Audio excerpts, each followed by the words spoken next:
మనిషి తన జీవితంలో ప్రతి క్షణము మృత్యువు వైపుకే పయనిస్తాడు సఖి. వాస్తవానికి మనిషి ఏ పని చేసినా అది మృత్యువు కోసమే చేయడం లేదంటావా?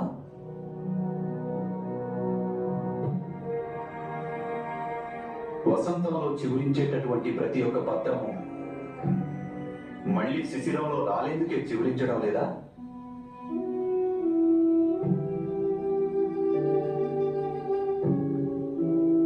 మరి అలా చిగురించడం, సూర్యరశ్మిని గ్రహించడం, అలాగే పౌరుడి తాకిడికి రెపరెపలాడుతూ ధ్వనిని ఉత్పన్నం చేయడం,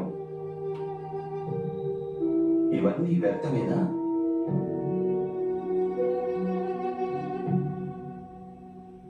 పెను తుఫాను వృక్షాన్ని కుదిపేస్తున్నప్పుడు ఆ వృక్షాంశంపై ఉన్న ప్రతి ఆకు తన శక్తినంతా కూడా తీసుకొని ఆ వృక్షంపైనే ఉండే ప్రయత్నం చేస్తుంది. కానీ శిశిర ఋతువు రాగానే అవి వాటంతటవే రాలిపోతాయి. సృష్టి కూడా ఒక మహావృక్షం లాంటిదే సఖి.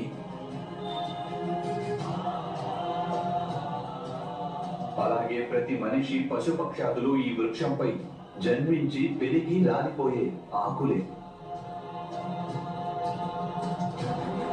రాలిపోవడం అనేది నిశ్చయం. కానీ ఆ మహావృక్షంపై ఉన్నంత వరకు వారు సంఘర్షణలు, శాంతి రెండింటినీ ఆనందించడం వారి కర్తవ్యం.